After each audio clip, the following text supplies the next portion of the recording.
Pathian tu kan siar nga kan siar sewa kan sai tiam kan somdonia luka pun kuat sang somdi pati matana somdi banga longai ta luka pun kuat sang somdi pati matana somdi banga ina ma fein mi song nena mi tu poin mi suya tu chuan mani film poisalovin nitin across point mi suyo se tu po an humhinot tu piangin at sana nga tu po kay mahafangan sana piangin sumingay chuan abung timang mi inkovel di akumin na sila in diboral ni mo in tinsesi sila at aming esotang bungso sang nga pasal ito nga sumbo padiyan chuan kanya rin siya ka o bungwa sang nga pasal ito rin ikal ko nga ang kalaing tuwin emo anena ikal na piya nga kasuyang tse at iya din isuan nena sihal din kuwa anaya sungleng sapa tepo inpu anaya Meshing papayro ituan alunga na anelo atia den midahnena misuiro atia nimasela ani ituan lalpa kapahi huitir zebro atia isuairo tuan anela mikhin anmani mikhichu huiro se nanchuan patian ramtu pasindar sofro atia in midang koin lalpa kasuyang se amayo su kainami te trong thain mikhatin zebro atia in isuan anena tu po lele na kuthata nunglam en su pathian ramin ta anilo fe atia saina hian lali suar sui di kan soi dorani pathian kutiang rim kan siate malsom se Amen. Itong time po lalpa dan patian sanina iyan kanali suwa Krista sui tul siya soy tumani kung ay takin lalpa dan tusoy tuhi harabin minti nun sakla tuong senay tutil titay ni se kandua imalso na kanon dile kalalpa isuwa Krista min kanilat se Amen. Le tulay tilong siya kirian lagi suwa sui hi ahar satel maini te diyan piyata minba moktuhi atam tial maini kay mania yan suwan lam turhi atam telat misinghi manlo kanin ditol may ditehian kekia kan tu ngama suat kan man man amaro su pathian le ako santani suat kan manlo tol may ditehian kakekila silipar bunang man ngal depo hi patian ko hantani ko kan man le kay lo coba suatu lai ko vel hi aharsa ang ringkop maya patian rong bol na namahyan suan lam hi atam tontot may rong bol na lali suwa suina kaya kan duto kahyan kan rek bung nasatakop ni kaya kasabaya jungkatso hilay ay zon sunilawa kokliyan takakyan dora kaluta dora tune refe kilinga mo makin kan iiya sumi cuma dora tuina adu tuan sam tak mai chu pathian dia unahuni a omma lo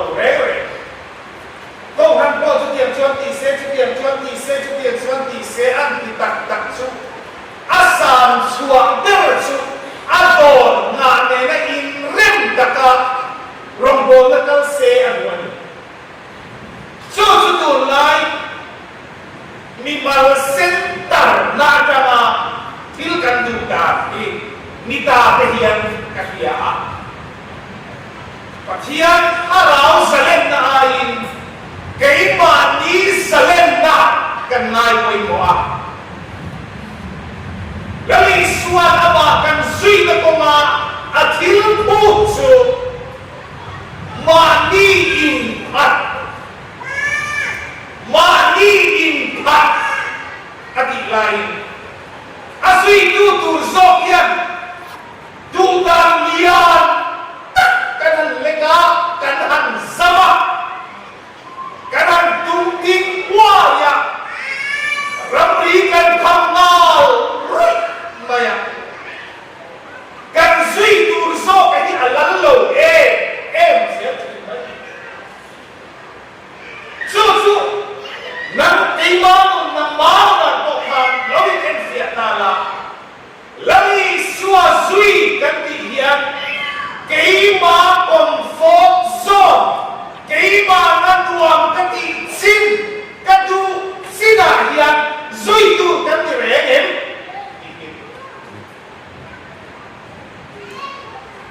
lawi sua sui ini satuan nunda adia lali sua zui di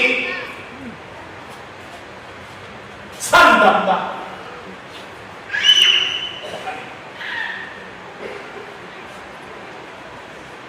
ani kata suan franting soitaila lali sua hikan zui tu lo suan vanam kan kai dojo lali suahi kan zui du lau chuan shen mun kan kadon chu Bible thu diktat chuan ni mai ya po zui pe lo hian van ram an san ngut na tu rom lo re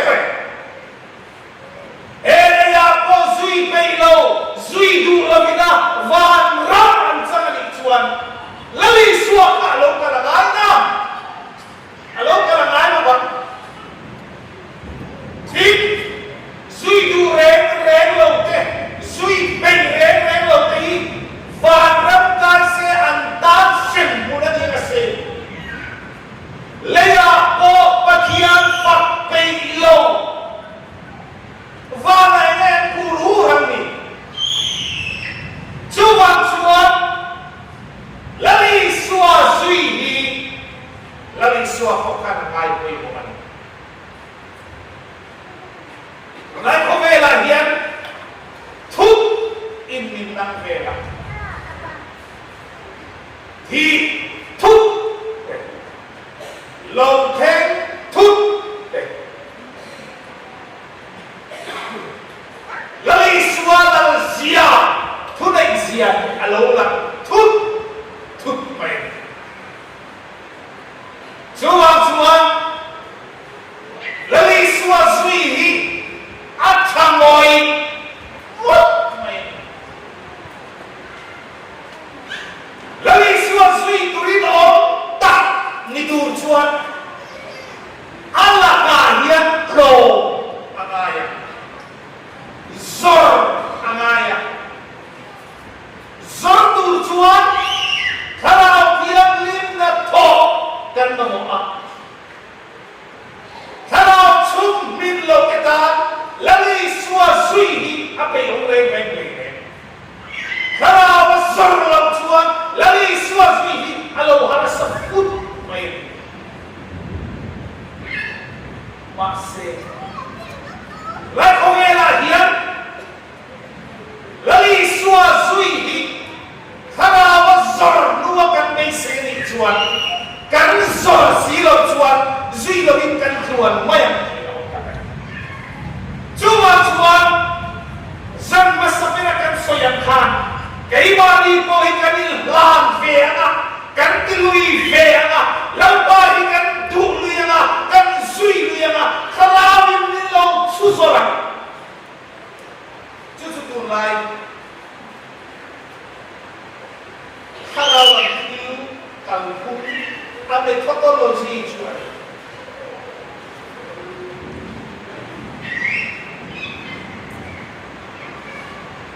lagi suara nama sui kurian da ania kai vat lo chu atilu lutuk lem ya zohana mumruka khan mi te kha aba sui tu te khan kal bong se ba kal bong se ba an kal bong so da ala ba so le pani te ne na chuan nam ti point kal bong into vm atien lali so ya na ba sui tu rian ama fito te ne na rian salens asiam chingani ulai khogai likan khil suam lali suwa sui hi a tha san te po ala sam do lali suwa sui ni hi trin ni san te po ala sam do zailo in update low bright low ang te po in miten ang lasoy do ang langal do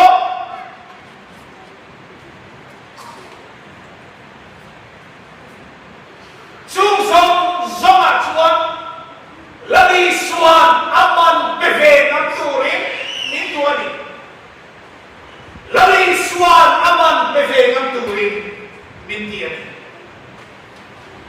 para makian sugat pakat ng buka sugat ng LSC này lâu cái dân sâu cần tu về một tầng ạ cần xung quay cái năng quay nuôi mềm thì nó tại là đi xua suy hi LSC là đi xua suy tu pathum cần buah bayu langkah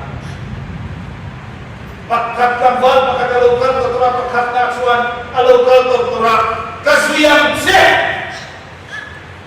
arok ya lali suan tinggal san siharten buan ya chulen sabaten buan ya mishin ko pairo ichuan lunga na anelo khatam khan lali suaka miracle performer hilma itu mi puisa nga po sampai pangale sa kapanya raike dalo de tidama khan de tidama middel de tidama hilma itu magician singa po at sundong per angin ang ayan yung baike aron kantor tura kasuyang se aron kia apena khan aron langdaso khofer kilaro puinale hamchan na aron beise ni nala masela ni suachuan film kurro ro puinale hamsak na namsak na beise amin zwini suan Cuti yang dalam suri lo. Siang den buat dia, sumlet sabat tak nial poin buat dia. Kero suat lumah itu poin pok ada lo ni. Cuti suam min sui dua game. Akhirnya.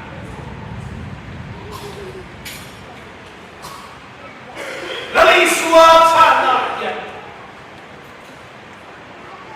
Kan zuya banget san buang.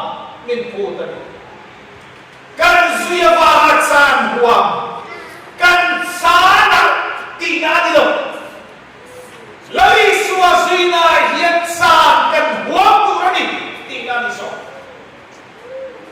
muam hau kan huam tu rani kan tinggal hiat kan muam huam tinggal iso lo tuan kan huam tu rani kan tinggal hiat kan tuan yang tinggal po anit suara. Masih suasana yang mifingin apa yang asli tu yang huam anit yang lain. Saya yang kata valang khan arong pui na ti sathilin kan muang ti ba ong tak mi then kap chuan andam lo lai te an chu ko makan lai asum le pai an tak cham diao lai te le engena mo lai jan lali swahi an zui vutu zi tong chai ne lam an kala ma se an si se ta chenga then me angin wal le na kham ta mai nan re fang fang sia kham mi ke ta na thamer ka chu dam lo ren kham mi ke ta na thamer chu re thei ren kham mi ke ta na thamer chu mang an ren dia thamer ma se ra ni suazi ki na chuan chu chuan ni malsom na dong kap nun sumle pai nei kap nun zan ngam nun mual phong ngam nun sumi pandi chu akal kop tur ni zo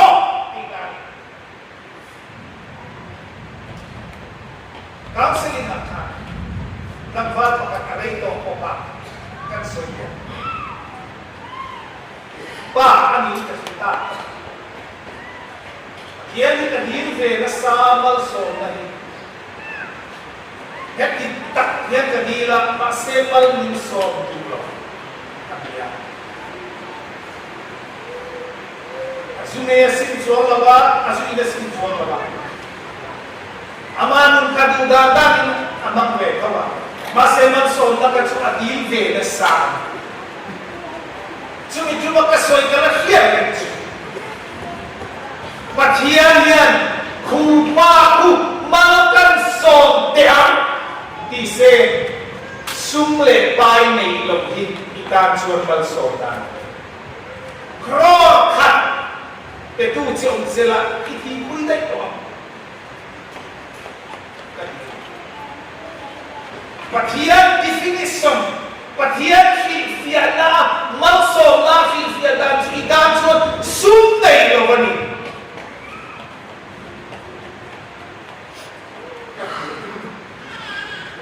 Sehingga dia pathian malso na ati in vurse sum nei lo hi kan dan malso na ni tu kan tam ini chuan malso na ni sum le pa na kan dia ma se mari mo kila kan lu ni dia fu le si lo chuan tur ni mai thi na tur ni mai chuan in pathian sui la li suwa sui la ya ado the kan nun dong so sum le pa mo na se chu bi dong so san mo ni se chu bi dong so nun chu la li suwa min pe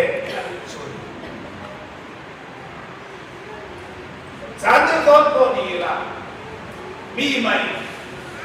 Apollo jatuh dengan sakti ini antiara. Apa ni nak cuan? Kabar pakat ni nak kan misuiro antiara. Sudah kabar cuan. Kapal mi fuitir sepro. Elahi kan fiat sual pal om teju apa ka thia ruwa ma om renga fuina bakal lok dom ti lam ni lo asoi tum cho kapa hi kan en kolama athi duwa kalabon sui do chenia kan phum fel te te ama kan en kol potama atar nuwa aki nuwa kan phum filang kan William te tega chumi suwa chuan kalaron suya se ati nani ne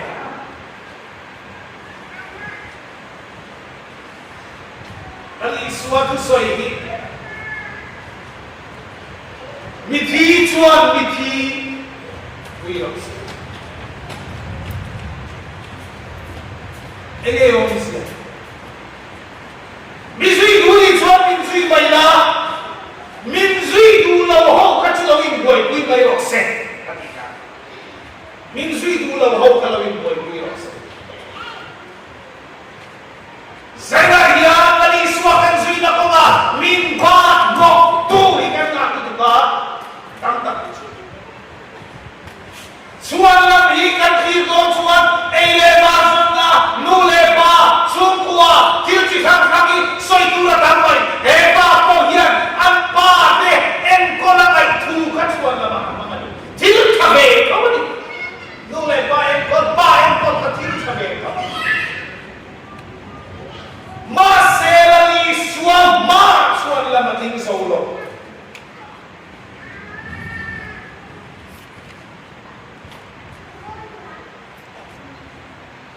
chen ka ti mun da ka so me uwa am le ko ala wa ka asur go mo ti a in chama bu jon ki fak ko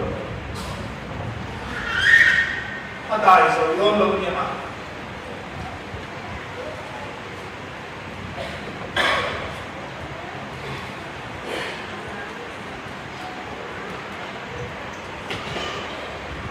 Boy, bagila ang makakol may sinjad ka.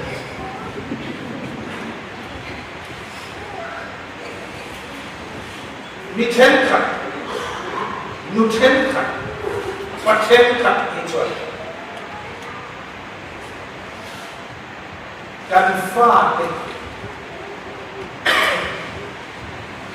avangin, rongbodi, kan belok hafong, kan tùy lòng hòa phong cây bốc chứ đi hoa lạc trong cái này bốc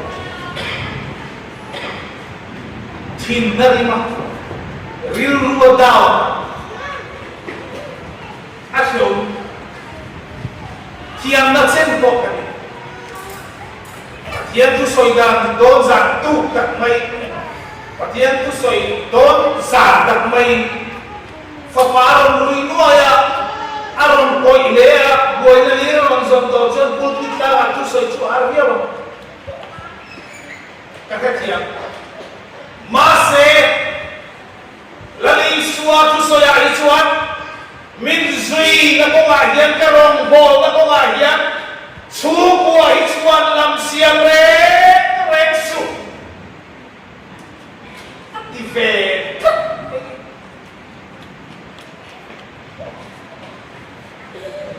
kan chukwa ka be na hi chu ana anange mai ma se chumi ko don zaunun chu lawi swaya hian nei turin zaya hian indian so ahar hian kan thalau ni nei chumi chuma chuan suali na sai beka kan daw na kan chiat fik chuan setanan kakani mod control ang ibang may dosi. Upakokan, unukan, idablo, kagina, kaya no, kan nile ham haba himle mga susuan kan himna sa to katamo iya patiyan naman kaning pek na asa to katamo iya setanan control lo iya nga Fatima kan kagina kan daw ni picture setanan tuul na min control kanila cucu iso na dulaw lagi Sudah buka. Mikir, lo boleh bios. Kaya min zui dulu tu, azui dulu kalau min boleh bios akhirnya. Apa tu nak cuan? Kalau apa kata lo kali ya, lepas azui yang sih. Masih kata holok lah, kacung ke trong cai ni berkati lok lah. Dicoba orang lele nak azui don sedia akhirnya. Nase ईश्वरती दारन रंग ले ना बुक कानून ला कोई चुप कमी दिखा दिलो अति दिया चोंचा दिले का ngayo अति ना सेना हिला ईश्वर kan suina ya Sung tepo kal san olai lutuk porem lo ni su kofer mindu kei lakalo olai huwa karen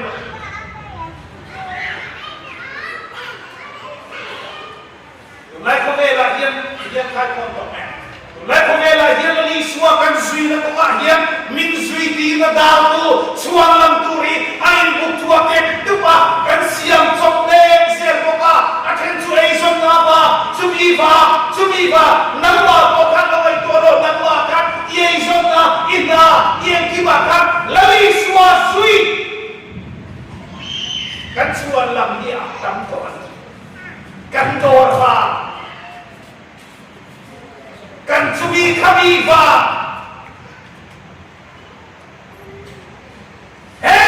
song hi shen mun kal pui tam chun an le lutu ya sa pakat ka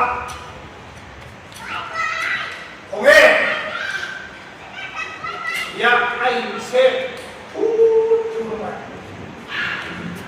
kalau solat maka an kia hasil nek som ka an ena alumni oi dia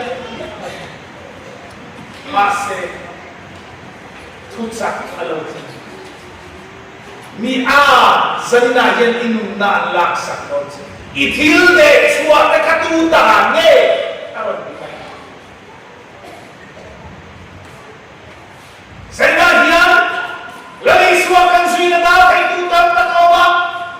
Ikaw puy ingay zona, ikaw puy ka 6 months sa lutukan ni Mike. Kaya kami na fem munta atman far na magkay nakaso. Kanto ikan ay zona na chumichuan kan sukuah yan ay kan zongfe buhay puya kayo. Buat bila masih suasana dicekok cuan lengian so, engkin mai lali suakan suina dah bukan lengian cuan keimani tak sualani. Kamu tak inhemu nilo soa, tepolo soa betoa, ngasok tepolo mai betoa, mau hilang tu betoa. Dia juga menukar kita yang enggak ada ini yang tujuan lakukan leken bakar api. Hati ini KE bagian mana? Itu dia yang turun ini. Environment lalu suatu yang sudah. Lalu suatu ini, akipui bercu. Satuan muna tentang satuan muna orang siapa tu van rantai dah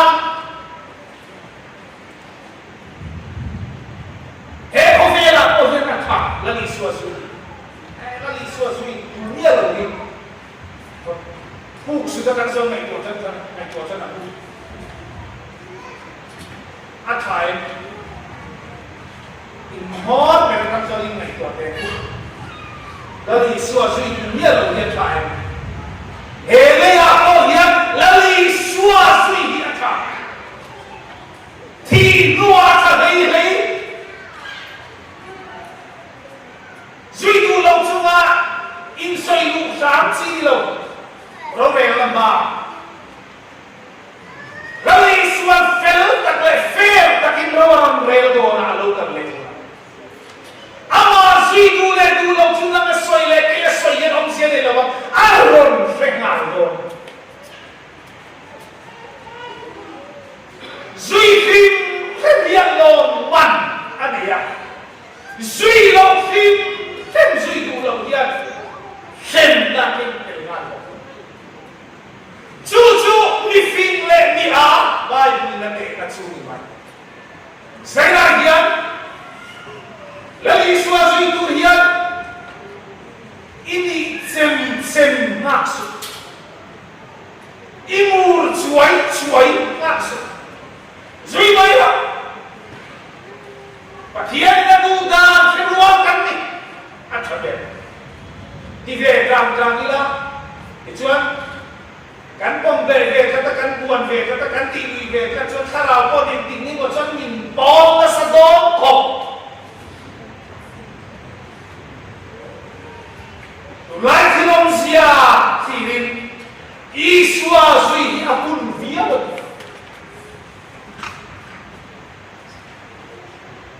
iswa dengan nun man hi afinka en suala mahi mo mani don tak suang lo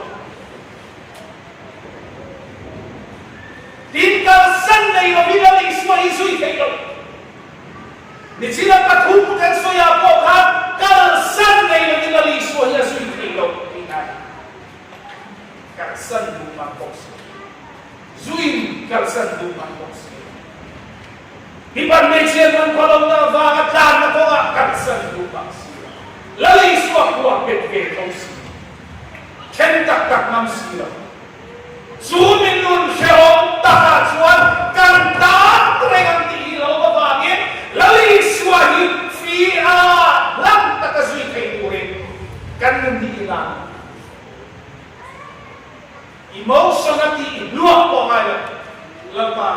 San na tangkian. Katay to, pin tasoy ka. Kaimpe, pin kuyan. Ato, pa chen chongin.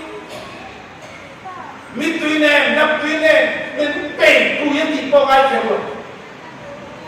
Rirufin, takilay, suwa, di kan kama, kan diluy fengat na kama, akala kiyan ni min koy chuay na long ikon, min to ni anito. So suwan, fair to, min so nasya ma. Lalparong bolang so, lalparong bolit sa lawa mga impiyat so, Vaina hiyan ko ngayon bolong kan may a valedictory sermon na kan du kan na huruf inka tu kan lalarangan mo tin patian te kame ingoram larangan mo hoti patian te ka vaina hiyan ko ngayon bolong kan may du kan na rombolang sewa kakale cendri wisena pe sinai kale lang kantian pe lakam tuai toa kampe peka elim muna peka min tuaya mana peka nei ka jadi athem dia duzon sampai lo atimia insomma ini malungan te van fante mi te nun kok te Bible kok te Hiro sirciano en lali suasui hitalo o manginkan suye. Chalo o manginkan suye ni chuan toy na yen tu ngai kan sui don kang le. Cha dia kan siap chuan iplam ititak takam ika zanina kan tukui chuan. Iplam Song poling kan media kanin nema media peranti metau kanin nem seva cutian turcuan kami nani kalasan tur kanin ye tua tur pokan le orang pol vela fam chuan Engkol sah boy boy, tapi bukan engkol lo bercu.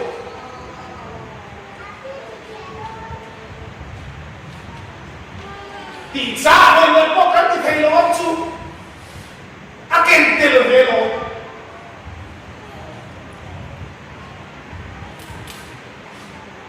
Matura pura. Follow kan. Kan headmaster high school kan segitu. Inon po. Rogui, ipadi, imutu chuan, thok na tiket ton lala, tuna lo thok ko mar. Kapa, kamu kalau dia, abiak tiktok lo, kacon tu kan pura. Mathurapur pastor biala. Evangelist talk to the Jesus speaker kanya. Ano nang thong ito kumpam. Chuchu ka kalpui ka ng nge. Kapa. Ano. Kadam lain mir. Kamay ko at sinadukhan ko. Pa. Chuka po na lokal ya. Kanu. Alam niya. Teya. Thola tiket don lalo. Ron hola kan ipad zanina dai kari bakra ho mase kei saka speaker o kai kan biara hakka di box missionary on chun kaho chuan biar budget ta chen sin thum kan lo da ve biar retreat ka om se nei lo min ho kekna om siok to du tham tu Kanu cukup kuat, nu kalau mau, tepat cukup belum, kamu tengok macam.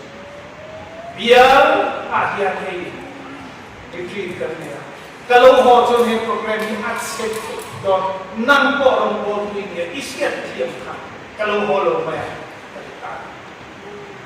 Decision siapa jangan feo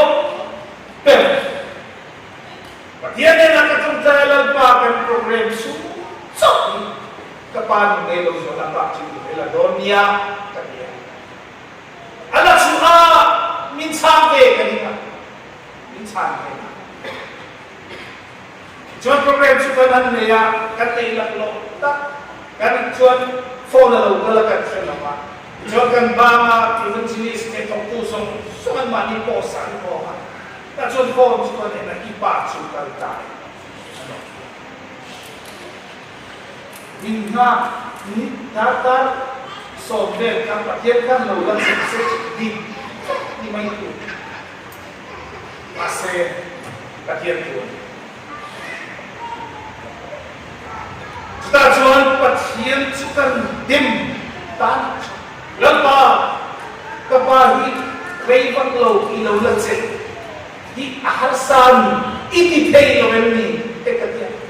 Iti lo kanban kopi wain ni tepok kacua sal masekan cua sal nak pokle karelu ana kasih omak kaimpe na cuan kaimdem kaimpe na kadem kasih lo kaimpe na kadem pakian rombol kamso kakapa mutura kaholo kadem manis Cuan kapan suah leak kan tempat suah ini kapobi ini kah? Iman itu kote kan koma lele kaya kan? Macam kapan suah leak kapan dong cai ta? Dia ni nak kapan dong cai katalah mungkin kata kuat kuat. Apa itu nan kapan suah leak ta? Dia ni nak kapan dong ta? Dong tak teh yang kapan dong rata lepas kan? Pangise kain surrender itu ang zeling kenos masekan nena omzel kakia sudah suan ani patian kamuan na ikan mita kampucu aron suka min fana yang min fana kakelera kan yang amak butuh kalau mi angasoi dan maksaratu kau kan suami kahela masih minci kalau ke yang minci tamai patian rupui nah kamu siang lutuk patian nak kau mak lutukin mintuan tak karin pe suan karin pe ngecunga hian tuang ngecunga kok patian yang minlaulet lu sila Tuang na room na ka na chunga po lom na minsan tira. Jubiang sersuan saan makan ngay po'y lom na lom niya. Zayna hiyan kalsan iti mo po ka. Lampa mga kalsan niya ifiat ka. Ikalsan lom. Lampa anay tuso inilo. Sumangin lagi suwazuin na po nga hiyan. Kalsan na ineng mahingay ulang ko. Anay ito lagi suwakan na ituan. Lagi suwan. Sakmay doni, cumangin laliswa, zui durian, iinpetuk, pagmeo, kan kiswala bang, atira cuman kiswala ini ngai, kay mani po, kanin demanit kaya, lima silakan patian cuman, tilut siya po, kaso kasiyam kay tuwan evangin, ang mga rumpuy na turin, kay mani ang atok kinani, cumangin englekole, lampa, kasuyang siya pa tiin sa inakyan ilang vetok mayan po patiyan ito sa akin so ito malsong Amen.